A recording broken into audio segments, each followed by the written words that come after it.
or say. By commenting, you can be part of a live conversation and join our GB News community. You can even talk to me, Bev Turner, or any of the members of the GB News family.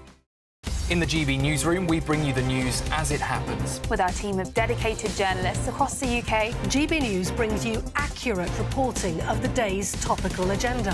When the news breaks, wherever and whenever it's happening, We'll be there. This is GB News. the People's Channel. Britain's news channel.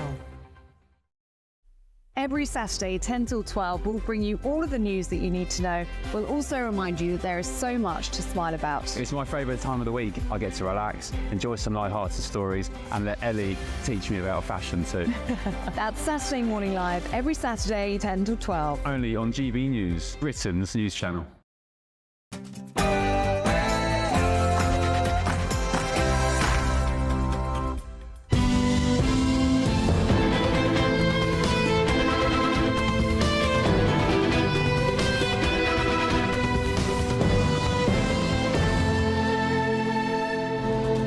Good evening, fellow travellers. Here we are together again. Welcome to the Neil Oliver Show on GB News TV, on radio and online. On tonight's show, well, it's been another dramatic week in US politics. I'll be assessing the current state of play in the race for the White House with political analyst Garland Nixon. What impact could the presidential race have on United States foreign policy? Well, a lot, I would think. And could the outcome increase the chance of global conflicts? I'll be talking about that to Colonel Douglas McGregor. And we will ask what impact the International Court of Justice's ruling last week against Israel may have on the ongoing conflict in Gaza. All of that coming up, plus plenty of discussion and contrary opinion, I hope, with my panellist Tom Bewick. But first, an update on the latest news.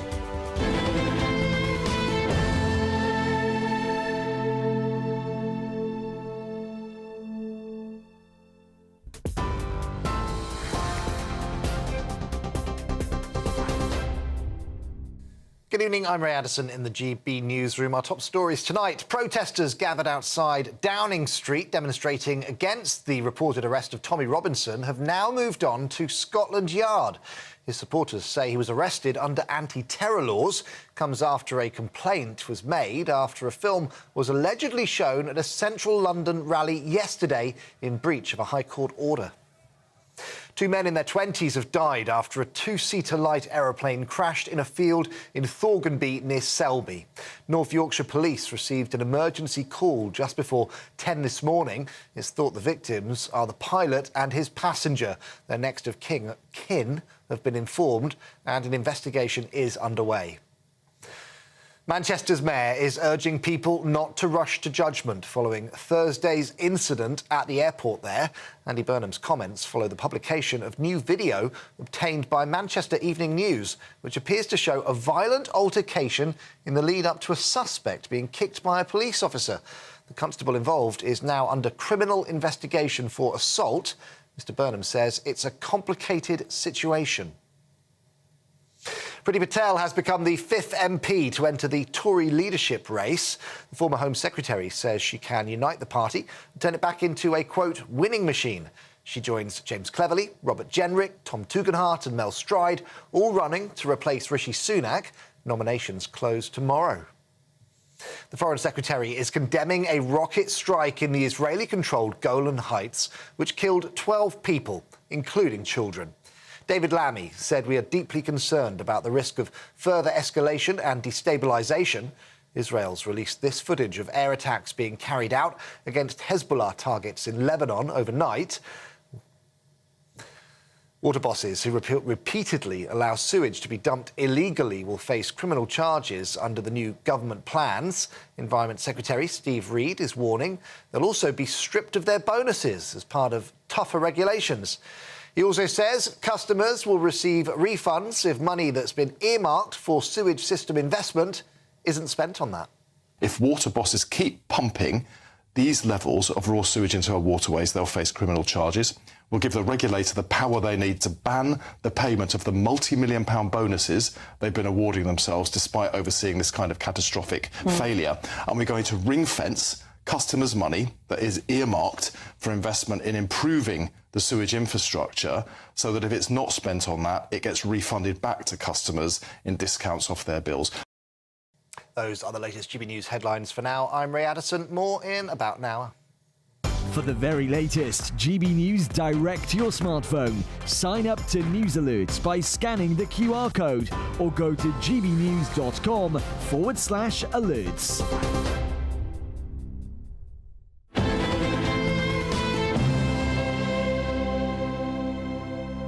Pantomime season hasn't come early. It's here year-round.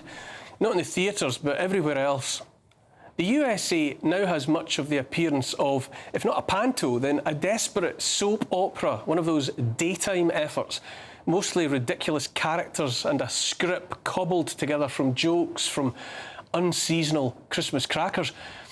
Politicians who lecture their citizens and the wider world about democracy night and day have, metaphorically at least, bumped off their own president, dropping him, apparently against his will, or what remains of his will in that demonstrably ruined brain, as their candidate for the upcoming election. The US Democratic Party has thereby done away with democracy, surely negating the legitimacy of its own existence.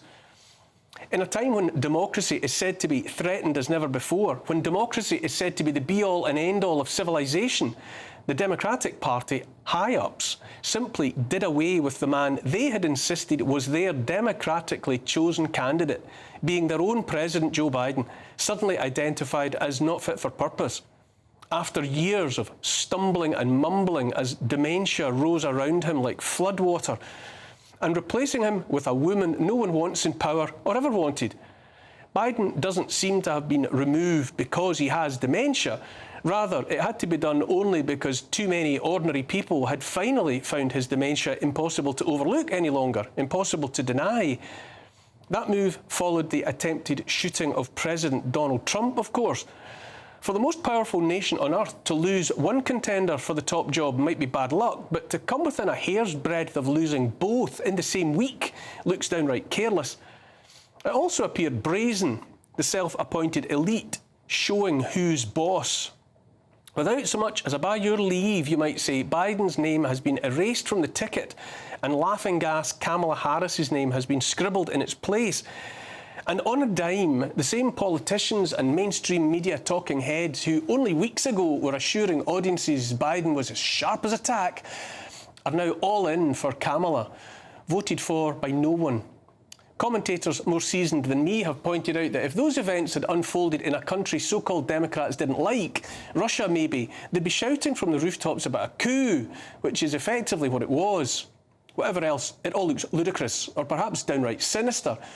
The deep state, the Leviathan, whatever you want to call the entity running things, has had no option but to come to the surface where all can see it.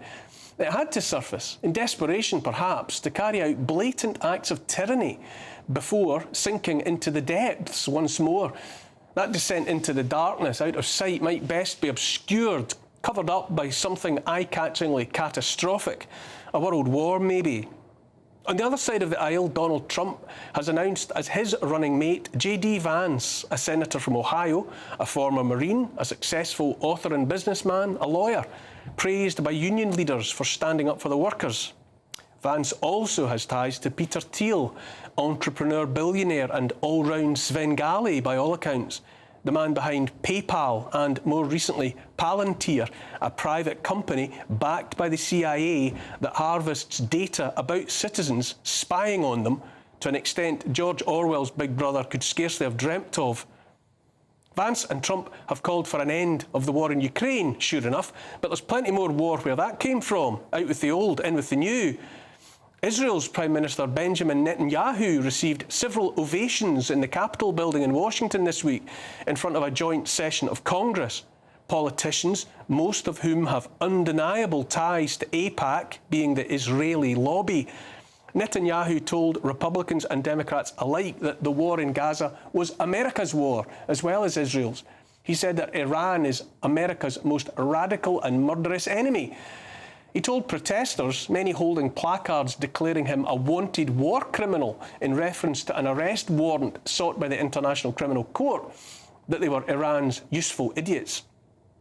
Whispers are already circulating that the so-called lone shooter in Pennsylvania, the jeans and T-shirt clad 20-year-old without an online presence or much of a past at all, who apparently came within a whisker of the killing that might have ignited a civil war in America. Speculation that he was an asset of, guess where? Iran. Anyone spotting a pattern here? As one war closes, another one opens, just in time. These are black days, bloody days.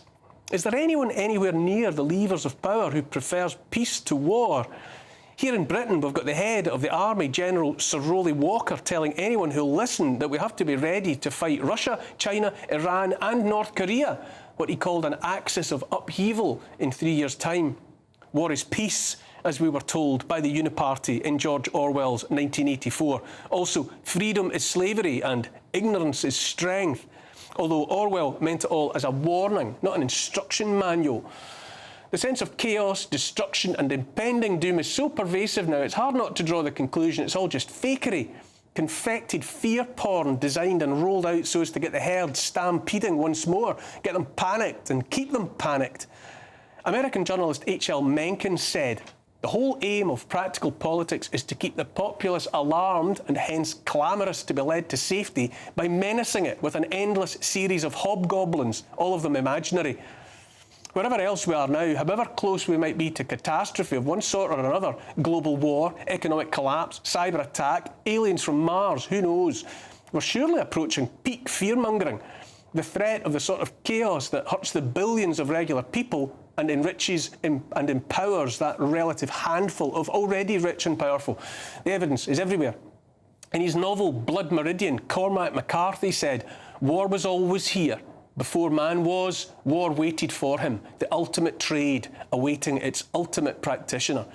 We have now, if not the ultimate practitioners of war, certainly the most enthusiastic and committed we've seen for a while. War in Ukraine has been going on for more than 2 years. Counts of the dead there vary from the tens of thousands to well over 500,000, and the gears of the meat grinder are still mindlessly, cheerfully whirling. A report published in The Lancet earlier this month predicted a death toll in Gaza in excess of 186,000 people, most of them women and children. There are presently 45 armed conflicts in the Middle East and North Africa, 35 elsewhere in Africa, 21 in Asia, 7 in Europe and 6 in Latin America. The US has as many general officers in service today as it had during World War II, when its armed forces totalled 14 million fighting men. NATO's senior military figure, Admiral Rob Bauer, has urged a whole-of-society approach to war against Russia.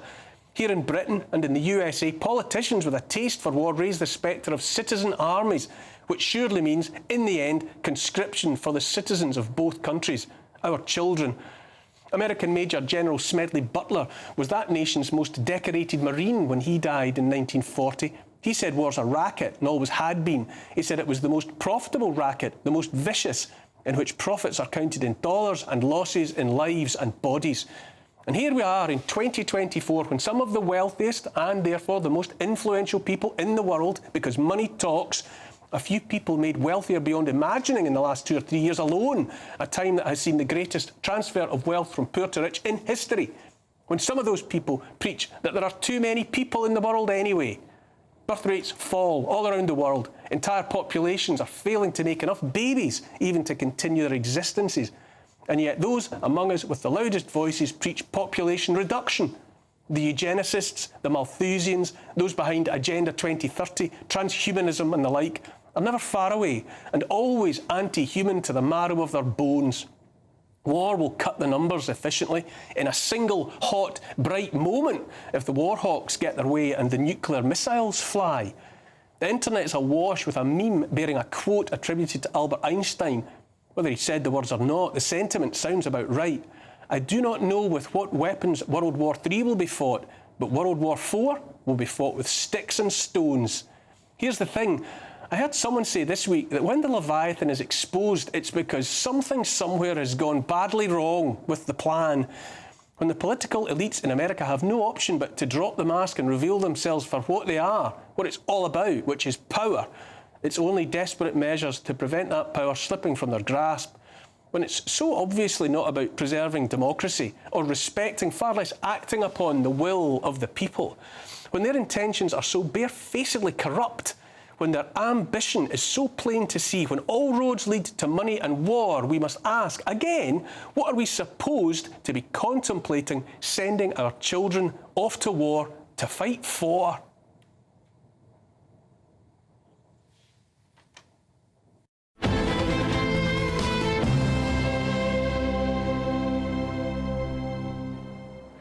I'm joined for today's show by writer and podcaster Tom Bewick.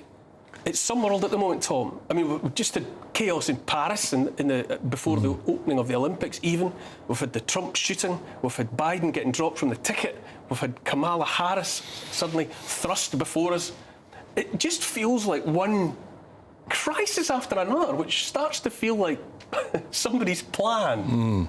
And only your expert drafting, I think, can capture that sheer complexity in a single monograph. But really what I was struck by as you were speaking there, Neil, was this sort of sense, actually something John F. Kennedy famously said, that we've got nothing to fear but fear itself. And maybe we've got to a point in our political discourse, certainly in this country, in America, in other parts of the world, where that narrative of fear now is front and centre. And I do think some of it is justified. I mean, as you know, you and I take a different position, I think, on the war in Ukraine. To paraphrase, you sort of talked about it's the warmongers, it's the people really interested in the sort of military complex, potentially sacrificing the young flowering of youth. And of course, that is absolutely one of the horrible consequences of war. But take Ukraine, for example. I don't see the West has any other choice than to back Ukraine to the hilt.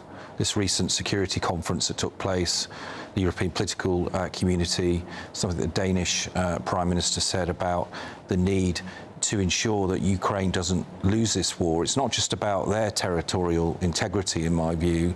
It's about the underlying tenets of Western civilization that has been in the ascendancy, let's be honest, for about 400 years now. I mean, the Roman Empire, the Western Roman Empire had a similar tenure of ascendancy. We're in a period, we're living through a period where we're unsure whether the West will continue with its values and its morals to have that kind of ascendancy. But it doesn't have the right. I mean, I ask you again, didn't NATO pick this fight with Russia? Instead of this nonsense about Putin being the provocateur and the aggressor, wasn't he left with no option? Where I can find some common cause with you on that question is, has the West acted too late, too little, too late on a situation that was unfolding even before the annexation of Crimea in 2014? Agreeing things like the Nord Stream 2 pipeline within 2 years of Putin's aggression, annexing the sovereign territory of a European country on our own continent. So, of course, in hindsight, there are lots of questions for our political elites, and you're right to highlight them. But I put the question sort of back to you in a sense, which is, what alternative do we have? Because I'll tell you an alternative. An alternative would have been, if we truly believed in democracy, we wouldn't be standing behind an America that provoked a coup. That deposed a democratically elected president in Ukraine, which was ultimately, in relatively recent terms, what triggered all of this. I'm going to have to go into a break, though, Tom, because we can pick this up. Next on the programme, what impact could the presidential race have on US foreign policy? Could the outcome increase the chance of global conflicts? I'll be asking Colonel Douglas McGregor. Don't go away.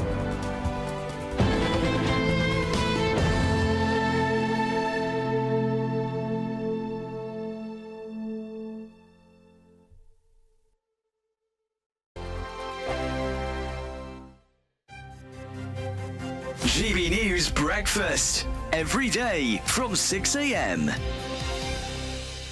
Now, it wasn't just us who celebrated the big football match on Saturday. Prince William was in the crowd in Dusseldorf and couldn't help but show his relief when England scored. And over the weekend, it was also announced that the Prince of Wales is set to star in a new two-part documentary on ITV covering his mission to try and eradicate homelessness. Well, let's talk about this and much, much more with Angela Levin, royal biographer, who joins us in the studio. I'm glad to hear that this documentary's been made, Angela, because I worried that he made this big announcement about homelessness, and I thought, goodness me, here is somebody who could maybe do something about this. And then it's all seemed to have gone quiet. He's been very busy with it, actually. He's gone all over the country to see different areas and how they have been, and to try and change people's attitude to homelessness, that they're people who need help and want to get back into a normal life. I think it was 2009, he slept out in the street to see for himself what it was like.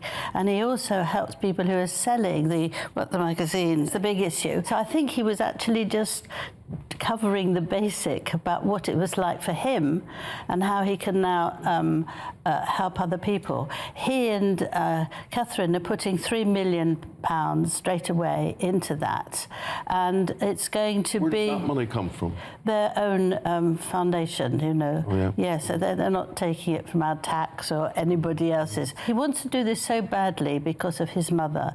You know, she took them to see people who were homeless, and even if he can't do everyone, he can help people be kind and understanding. GB News, the People's Channel. I'm Christopher Hope. From pop stars to politicians, I'll interview anybody in a pub who's got a political opinion. Join me every Friday on Spotify, Apple Podcasts, YouTube or gbnews.com, or wherever you get your podcasts. This is GB News, the People's Channel. I'm Andrew Pearce. This is GB News, the People's Channel, Britain's news channel. In the GB newsroom, we bring you the news as it happens. With our team of dedicated journalists across the UK, GB News brings you accurate reporting of the day's topical agenda. When the news breaks, wherever and whenever it's happening, we'll be there. This is GB News, the People's Channel, Britain's news channel. I'm Bev Turner. Thank you for joining us on GB News, the People's Channel, Britain's news channel.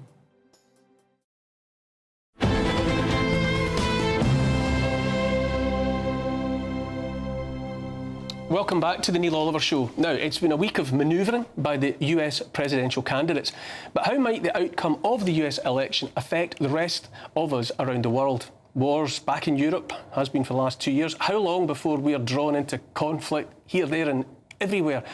Who better to discuss such matters than with Colonel Douglas McGregor, a combat veteran and a former White House advisor. Good evening, Colonel. Thanks for joining me. Good to be with you. So many shenanigans, so much malarkey in US politics at the moment. Is America poised to choose one of two very different destinies? You know, what with, you know, backing Kamala Harris or perhaps Donald Trump? Who knows which of them will get into the White House? Are we dealing with, I don't know, Schrodinger's White House at the moment, with a cat both alive and dead in there at the same time? No, I think that's a good analogy. Actually, there are three candidates, including RFK Jr., Bobby Kennedy Jr. For sure.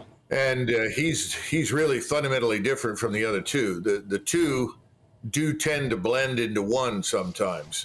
Clearly, at this point, the Israelis and the Jewish lobby inside the United States strongly favor Trump as being the one they are convinced will back Israel's war with Iran. Not just the invasion of southern Lebanon, but when it spreads to Iran, they're convinced that Trump will support that.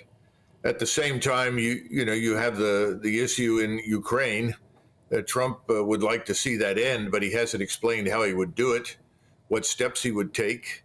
For that matter, on the other side, there doesn't seem to be any interest in ending anything in Ukraine, but they are talking about a two-state solution in the Middle East. I think the only one who is universally committed to building peace as opposed to prosecuting war is Bobby Kennedy Jr. So it's not a good picture right now in the United States, because at least 2/3 of the candidates are both committed one way or another to continued hostilities. Does anyone, though, really convincingly have their foot on the brake or anywhere near the brake pedal? I mean, you say, you're right, of course, to say that Bobby Kennedy Jr. is the third credible candidate, but, he has, the noises I've heard him making, are again what we always hear, which is about absolutely backing Israel. So it doesn't necessarily feel that there would be any inclination there to back off from conflict in that perennial hotspot. Well, I think all of the candidates are intimidated by Jewish money and power inside the United States and the West. I think you have a similar problem in Great Britain.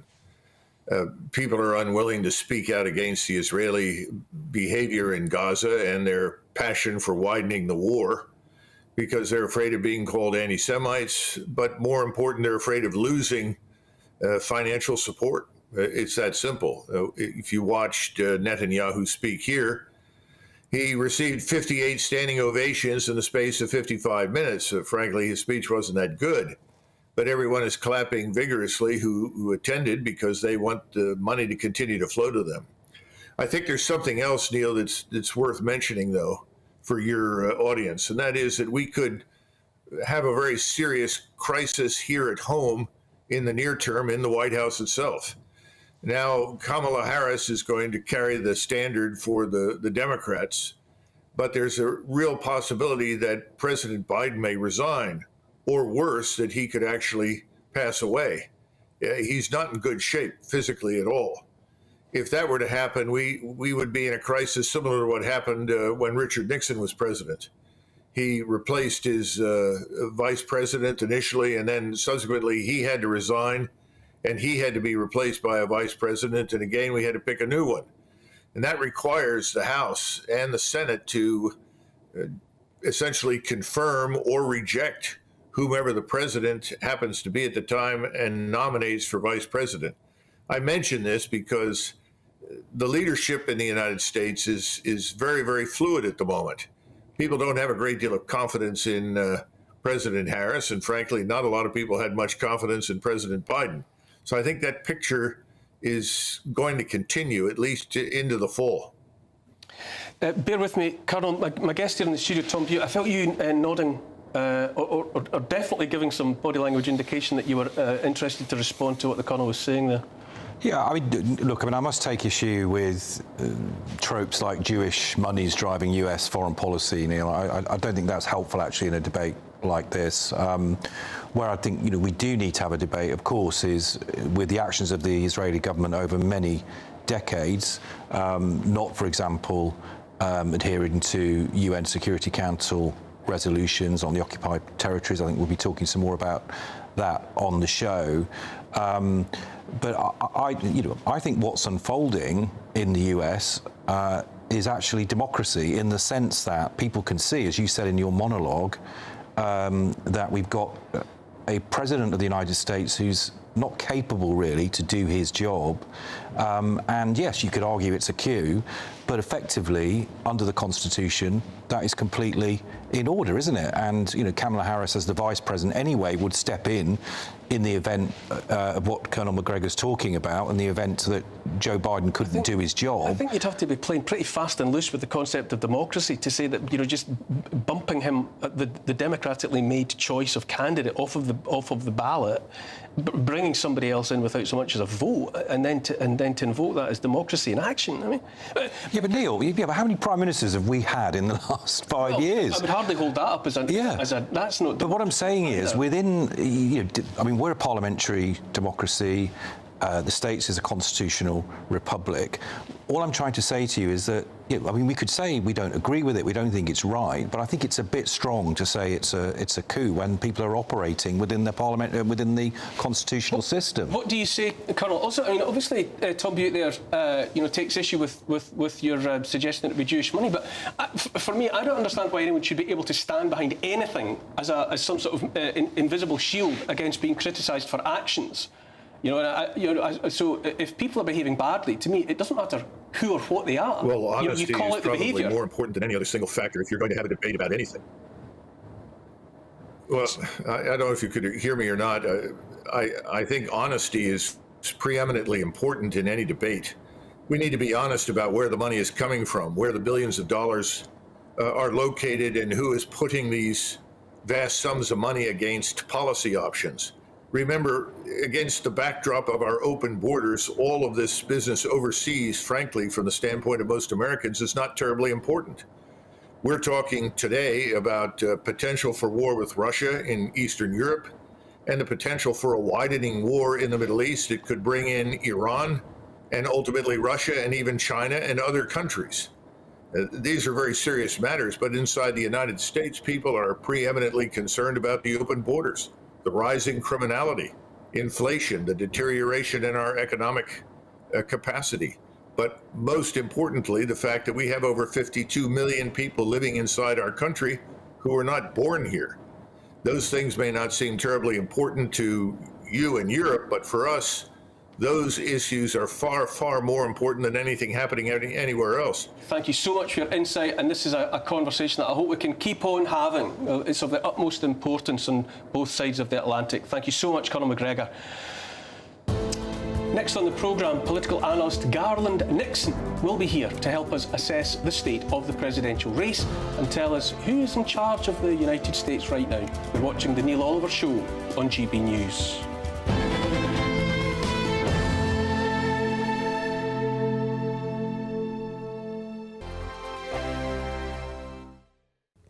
Hello there, welcome to your latest GB News weather forecast. It stays mostly settled the next couple of days, particularly hot across the southeast of the UK thanks to an area of high pressure. It generally stays close to the southeast, but this weather front will move in across parts of Scotland, Northern Ireland to give some patchy rain later in the forecast. But for the rest of Sunday, plenty of warm sunshine ahead of dusk across much of the UK. Overnight, we'll see thickening cloud across parts of Northern Ireland, Scotland. 1 or 2 patches of light rain, but most places staying dry overnight. Clearer skies for England and Wales. A few fog patches forming towards dawn, and temperatures, well, for towns and cities staying up in double figures. A little fresher in the countryside, but it means a beautiful start for most on Monday morning. Though there is a weather front just moving into the Western Isles to give some patchy rain here. Across the rest of Scotland, a bright start, some hazy sunshine. Similar for Northern Ireland as well. Temperatures starting around 14 or 15 Celsius. So quite a warm start to the day. Northern England into Wales, plenty of sunny spells. The rest of England as well. Here, temperatures approaching 20 Celsius in the London area at 9 o'clock in the morning. And then through the day on Monday, plenty of sunshine across England and Wales. Just perhaps an afternoon shower developing across the high ground of northern England, southern Scotland. And this week, weather front just stays to the northwest of Scotland, so perhaps further rain through the day across the Western Isles, making its way towards the Highlands by the end of the day. And temperatures widely getting into the 20s, the mid to high 20s across central southern parts of England, close to 30 Celsius for London. So a fine end to the day on Monday across much of England and Wales. This week, weather front does push its way southeastwards across Scotland, Northern Ireland, and then generally the outlook is fine and settled, but the increasing risk of thunderstorms Wednesday into Thursday, turning fresher too. Mark Dolan tonight is your weekend dose of news, debate and entertainment. This sounds like a wild conspiracy theory. Don't miss my big opinion. Mark meets and my take at 10. Democracy is a funny old thing. And we don't do boring, not on my watch. I just won't have it. Go and get another glass of that bubbly, you've earned it. That's Mark Dolan tonight, Saturday and Sunday, 9 to 11, only on GB News, the People's Channel, Britain's news channel. Are the newspapers getting you down? My wife didn't divorce me that month. Struggling to separate the wheat from the chaff? I know that it's a bit of a circus at the best of times. Well, don't worry. Headliners has got you covered. We'll take the burden of reading the day's news, and if we get depressed, who cares? It's an occupational hazard, frankly. That's Headliners on GB News from 11 p.m. till midnight, and the following morning, 5 till 6 a.m. on GB News, the comedy channel. Nah, just kidding. Britain's news channel.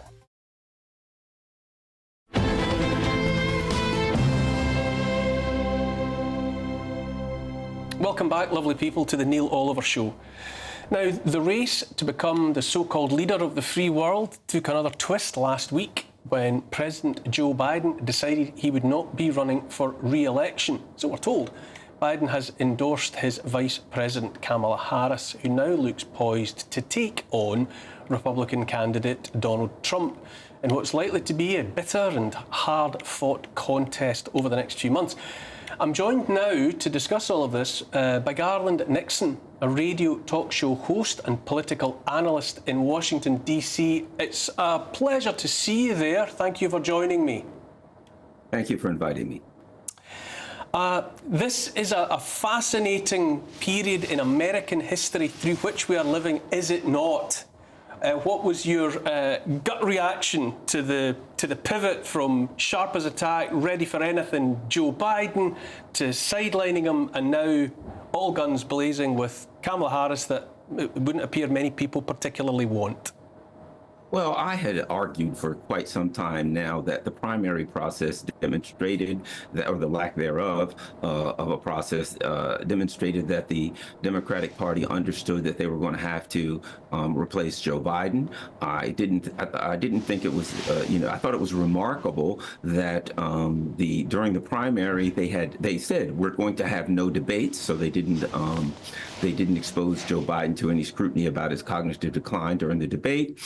In many states, there were up to 3 other candidates who were registered Democrats who had done everything within the confines and standards of the process to become bona fide and certified candidates who were not on the ballot. There were a number of states where they just said, Joe Biden's the only name we're going to put on the ballot. We're not going to put any more names on the ballot. So I had argued all along there was a setup so that when they decided to replace Joe Biden, there would be no one in second place who could claim, okay, well, you have to give it to me. And simply the ruling elite, the leaders, the elites of the Democratic Party could choose someone of their choosing. That ended up being Kamala Harris, and I certainly suspect that they will be extremely sorry in the long run that they picked her.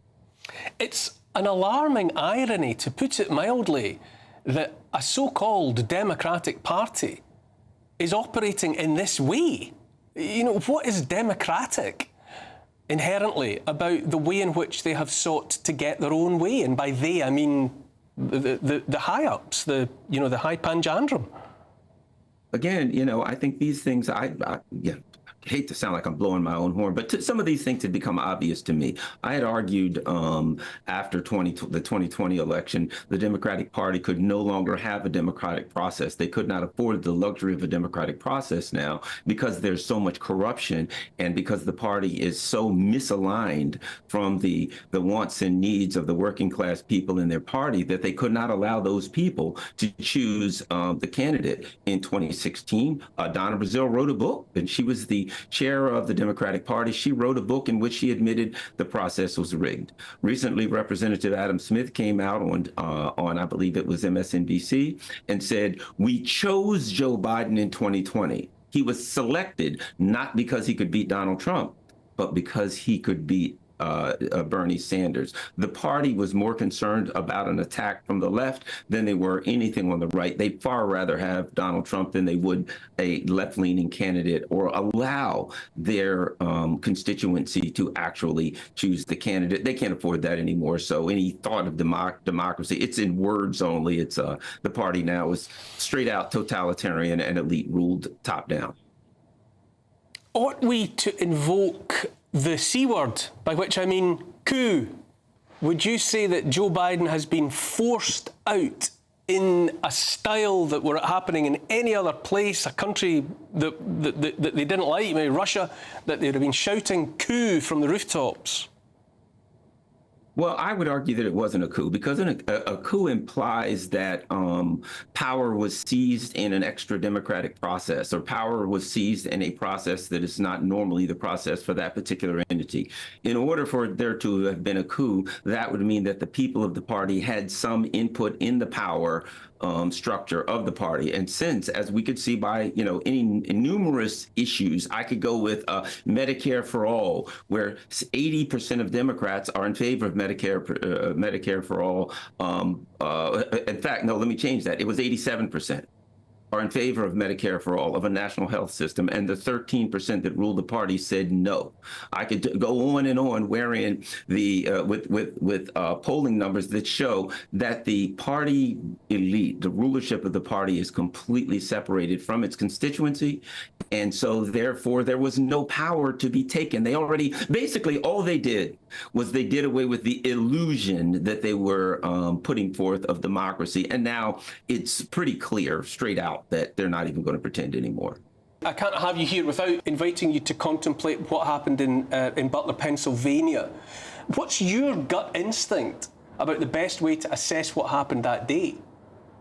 Well, you know, the problem we have in Butler, Pennsylvania, is that it's kind of like a philosophy class. Every question that comes up, you know, brings up 10 more questions. I mean, we now find out that the Secret Service, that the government, you know, turned down a drone. They didn't want a drone, but yet the perpetrator, the apparent perpetrator of the crime, was able to fly a drone around for several hours. The more you look at it, it becomes like the Keystone Cops. It's like a comedy of errors. So the questions that arise from this incident, in the context of a historical, a country where historically we have ample evidence that the intelligence agencies committed murders of a president, of a you know, president to be on the campaign trail, such as this, of, you know, Malcolm X, Martin Luther King, name after name after name. It's, I would argue it is prudent to assume that there was, you know, some nefarious, diabolical intent here. Even if there weren't, I think it's fair for people to make that the assumption. And those who may be Democrats who say, no, it's not possible, certainly if the same thing happened to Joe Biden and the roles were reversed, they would say, yeah, I think somebody's up to no good. So the more we look into this, the more it becomes apparent that there are questions that can't be answered. And then you start asking yourself, an incident of this nature or the incident of this level, this would normally be 24-hour news cycle nonstop. And every time a question was brought up, the news media would look into it with an electron microscope. Instead of now, you know, it's everything but they want to talk about everything except that. It's all Kamala Harris all the time now. So it's brushed under the carpet because it was an inside job. Can I take that from what you're saying? Which is ridiculous. Well, you know, we have to be reasonable and say we can't come to a conclusion that it is an inside job at this point. But we cannot laugh anyone out of the room who strongly suspects that it was an inside job. Garland Nixon, thank you so much for your insight this evening. I'll hope to continue this conversation with you in another time and place. Coming up next, we will ask what impact the International Court of Justice's ruling last week against Israel may have on the ongoing conflict in Gaza. Don't go anywhere.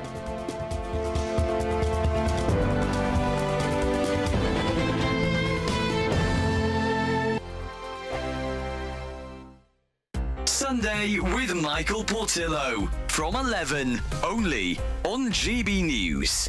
The sunny spell that many have experienced this week makes this the perfect time to seek inspiration for fresh, beautiful food to fit the weather.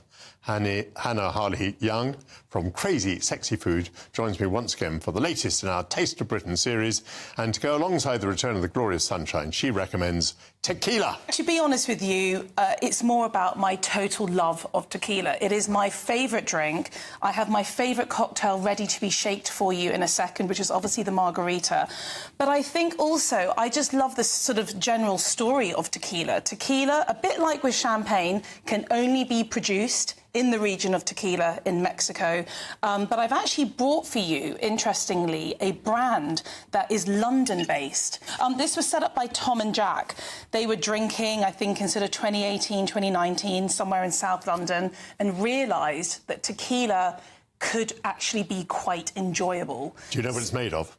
It is. It's made from the blue agave plant. Now, 300 million of these plants are harvested every year. It takes between 8 to 12 years to harvest. Their tequila is made to be drank with tonic, which is not your usual accompaniment with tequila. Usually it's lime, it's a margarita. With a Blanco tequila, the idea is that the process is that once it's distilled, that is the end, it's bottled and it's sold. This is the reposado. I haven't actually opened that, but if you do want to have a smell, you can open it. But the idea behind this is that it's been rested, so it's rested in oak barrels. I actually love people's behaviour behind tequila now. I think back in the day it had a little slightly bad rep that you'd drink cheap shots and maybe make some bad mistakes on a night out, whereas now we're actually starting to appreciate it and respect it. GB News, the People's Channel. Join me, Camilla Tominey, for a frank and honest discussion with those in power that cuts through the spin and gets to the heart of the issues shaping our nation. You haven't confirmed that you want to stand as leader, but you haven't ruled it out either. This report basically says that he's not fit to stand trial. Is he indecisive? Incompetent? I deliver the dose of reality Westminster needs. That's the Camilla Tominey Show at 9:30 every Sunday on GB News. The People's Channel, Britain's news channel. Tune in to Friday Night Live with me, Mark Dolan. GB News royalty with your perfect start to the weekend. Lucky us. Feisty and fearless guests. Well, I'm a normal person, so ask me. Honest opinions. That raises more questions than a Gary Barlow tax return. And a few surprises along the way. Might be cold in this studio. That is Friday Night Live with me, Mark Dolan. 8 to 9 only on GB News, the People's Channel, Britain's news channel.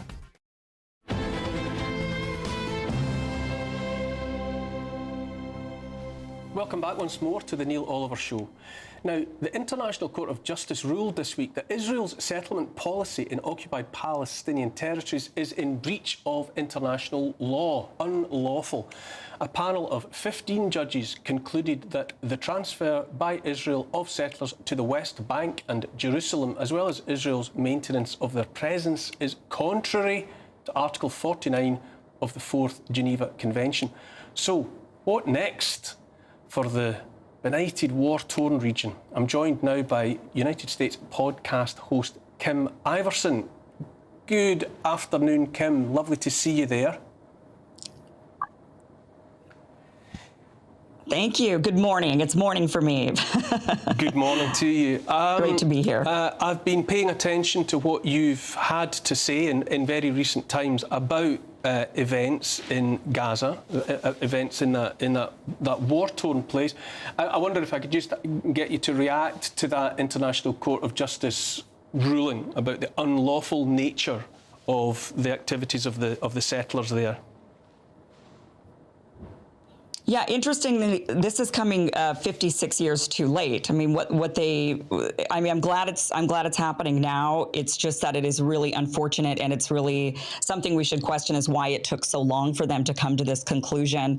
This is something the Palestinian people have been saying since the occupation in 1967, that they're under duress, that this is not a military occupation for the safety of Israel, that this is instead an ethnic cleansing campaign with the intent to take the land. And they've been saying this, and over the decades, Israel has encroached on their land, taken more of their land, has confiscated their resources, has diverted their resources to the Israeli people and away from the Palestinian people. And finally now, I think the world is catching up, largely because of the internet, people being able to see what is happening, and that raising such high levels of alarm that finally the ICJ stepped in and said, hey, wait a minute, you guys cannot be doing this. This is not a military occupation. This is clearly a project, a long-term project. So I'm glad they're doing it. I think that this is going to wake up a lot of the world. It surely must become increasingly difficult for the United States. You know, as you say, Netanyahu addressing a joint session in Congress, while large numbers of protesters were there in the vicinity making their feelings clear. You know, when there is this a warrant sought for the arrest of Benjamin Netanyahu, you know, on the basis of, you know, crimes against humanity, for the United States to continue to be full-throated in its support must increasingly look controversial to the rest of the world. It's certainly looking increasingly controversial here in this country, and this is the first time ever that this discussion has happened in this country. This country has been tried and true, very supportive of Israel. The population. Everybody's just, all Americans pretty much just say, I support Israel. And that has been the blanket statement forever. But now, finally, the conversation is shifting. People are pointing out the fact that Congress is heavily bought by influence.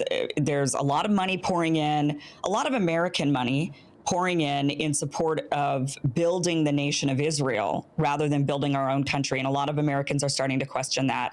And as they see these atrocities that are being committed by Israel in real time on social media, people are then really starting to question the narratives that we were taught on our news programs from the time we were born, which is that Israel is this victim country surrounded by these terrorists that want to kill them. And now we're seeing with social media that it's not, that narrative is not exactly true. Bear with me, Kim. Tom Bewick in the studio with me here in London. It is increasingly difficult. I wonder sometimes if it's been an unintended consequence of the most recent events that so many people now are talking about 1948, are invoking the Nakba, are questioning, at the very least, the way in which the state of Israel was founded.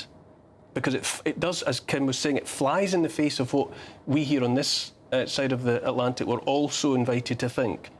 It's not a good look for Israel, is it? The unfolding horror in Gaza. In terms of the unfolding horror across Gaza and indeed across the Middle East, it's not a good look, Neil, but it won't surprise you. I mean, I'll take issue, though, with your UN General Assembly point in 1948. The majority of sovereign nations voted to give the Jewish state a homeland. It's something that the British had promised long before it had a mandate in Palestine. So I don't think that's really particularly a fruitful argument to be reopening. I think what we have to get back to, and what I was disappointed in terms of the guest contribution, is putting all of the weight on Israel. Anyone who's been to Israel, and I haven't, I'm not Jewish, but I have Jewish friends who live in Israel. This is a democratic state that gives full rights to 2 million Arab Israelis. And it is a state that if you grow up there with your children, you feel besieged, not just by terrorists that are seeking to basically obliterate your way of life, but by proxy states around you who are fueling and aiding and abetting these terrorists. So I don't think it's as one-sided as our guest is making out. What we've got to get back to, I think, in our politics is a two-state solution where, as well as pressure on Israel and the Israeli government, there needs to be pressure on the Palestinian leadership, whatever that leadership is, because, of course, we've got a Hamas in the Gaza Strip. We've got a different leadership with the Palestinian Authority in West Bank. So when are we going to see the Palestinian leadership stepping up to the challenge of peace? What say you, Kim? Tom Bewick here in the studio saying about I was saying there in my question to Tom that a lot of questions have been asked really for the first time in my lifetime about the foundation of the State of Israel and everything since. Is there also a quid pro quo which would demand different behaviour from the Palestinian government? I think that the Palestinians are rightfully angry, and they have I think it's reasonable for anybody to be. I mean, I understand that there was a mandate in 1948. I understand that was promised to the Jewish people. This had nothing to do with the Arab population that was there. It was the Germans. They should have given them part of Germany, but they didn't. They instead subjected them to an innocent group of people in the Middle East. And I understand the Jewish, the desire to go back to the homeland that they're reading about in their religious texts. But maybe it's maybe a fruitless conversation to go back to that. We should just focus on the here and now and what's happening to the Palestinian people. Although I do think the history of it matters to understand exactly how we got to the point where we are today. But just to counter a little bit, the Arab population inside of Israel, the Palestinians living inside of Israel, do not have equal rights. They have equal basic human rights, but they don't have the same equal national rights, meaning they're not allowed to marry somebody, and a Palestinian living inside of Israel is not allowed to marry a Palestinian that they meet, let's say, 20 minutes away in the West Bank and actually immigrate them into Israel. However, a Jewish Israeli is allowed to marry any Jew anywhere in the world who's never stepped foot in Israel, doesn't live anywhere near that land, and able to immigrate them and their entire families in. So they don't have the same rights. They don't have administrative detention for the Jewish Israelis, like what they have for the Arab Israelis happening right now, because they think that they might be aiding and abetting terrorists inside of Palestine. They're suspected terrorists. Practically all Arabs living inside of Israel are right now. So, you know, I too have also been to Israel, and I've been to the West Bank, and I've traveled around with the Palestinians, going through the checkpoints, dealing with the military occupation there. And even if Israel does give, even if you want to argue that Israel gives 2 million people inside of Israel those rights, they are occupying another group of millions of people who they are not giving equal rights to, who live under completely different laws, and they're 100% under the subject of Israel. So it is incumbent upon Israel to make the change, not the Palestinian people. Such a difficult conversation to have. Thank you both for at least having the courage to take part in such a volatile conversation potentially. Kim Iverson, you're going to stay with me for a continued conversation into the second hour of my show. But thank you for your contribution and your insights so far. That is it for the first hour of the Neil Oliver Show. But stay tuned for the brilliant Free Speech Nation, following on the old telly box. But we have extra content online carrying on. Kim Iverson is staying with me, plus the response to COVID in Canadian care homes with David Dixon, and what's gone wrong with legacy media with Ralph Schulhammer when we arrive at Schulhammer time. Don't miss that. I'll see you next week. A brighter outlook with Box Solar, sponsors of weather on GB News. Hello there, welcome to your latest GB News weather forecast from the Met Office. High pressure in charge the next few days. It stays largely dry and warm, plenty of sunshine, though turns increasingly humid, and we see the risk of thunderstorms increasing as we get towards the middle of the week as this area of low pressure moves in from the south. Something to stay tuned to over the coming days. But for the rest of Sunday and overnight, it's a quiet night to come. Plenty of clear skies across England and Wales. Thicker cloud across Northern Ireland, perhaps into southern Scotland, could give 1 or 2 light showers. And temperatures for the vast majority holding up in double figures, 12 to 16 Celsius to start Monday, and a dry note for many. If we zoom into Scotland, we can see a cloudier start here, but some sunny spells. A weak weather front bringing some patchy rain across the Western Isles. A few shallow mists and fog patches quickly clearing. And again, hazy sunshine for Northern Ireland, Northern England as well, but largely dry, temperatures in the mid to high teens. And plenty of blue skies across the rest of England and Wales, and temperatures starting to rise quite quickly as we go through the day, particularly by the afternoon. Some strong summer sunshine developing, blue skies for the vast majority, isolated chance of a light shower across the borders region, otherwise most places dry. This weak weather front just slowly pushes into mainland Scotland, the far west there, but temperatures holding up, generally 21, 22 in the north to around 25 to 29 across parts of England and Wales, so feeling hot in that sunshine during the afternoon. Another sunny start on Tuesday. A weak weather front pushing south may just give a little bit more cloud into Northern England, North Wales. Otherwise, most places dry once again, an afternoon shower perhaps over Northern Ireland. Turning increasingly humid as we go through the middle part of the week, temperatures peaking around Wednesday. That warm feeling inside from Boxed Boilers, sponsors of weather on GB News.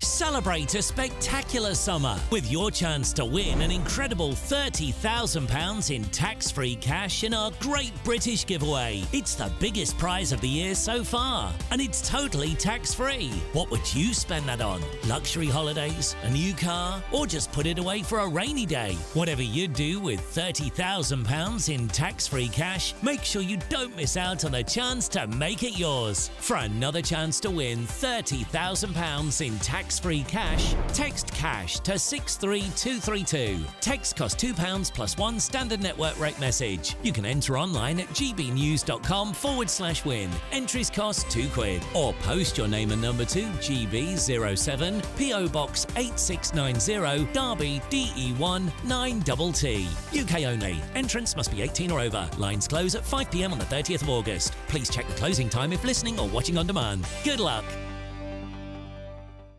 If you want your news to be straight talking, this is a nightmare for the Conservatives again. Down to earth. It's not just Nottingham where this is happening, is it? And most importantly, honest. Hard-working, middle-class taxpayers, they'll get their book thrown at them. Then catch me, Martin Daubney, Monday to Friday, 3 till 6 p.m. on GB News, Britain's news channel. I'm Christopher Hope. From pop stars to politicians, I'll interview anybody in a pub who's got a political opinion. Join me every Friday on Spotify, Apple Podcasts, YouTube or gbnews.com, or wherever you get your podcasts. This is GB News, the People's Channel. In the GB Newsroom, we bring you the news as it happens. With our team of dedicated journalists across the UK, GB News brings you accurate reporting of the day's topical agenda. When the news breaks, wherever and whenever it's happening, we'll be there. This is GB News, the People's Channel, Britain's news channel.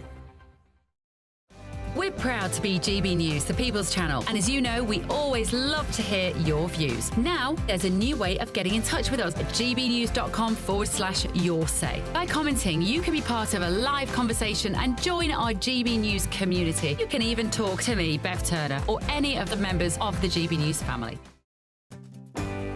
I'm Stephen Dixon, and thanks for joining us on GB News, Britain's news channel.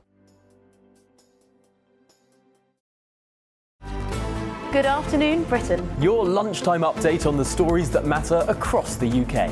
From breaking news and insightful analysis, inspiring stories and lively debates. You're comparing yourself to a former Prime Minister. Which is it? Stay informed, stay updated, stay entertained. I just don't know how anyone would not want to be there. Every weekday from midday. We are Good Afternoon Britain, only on GB News. Britain's news channel.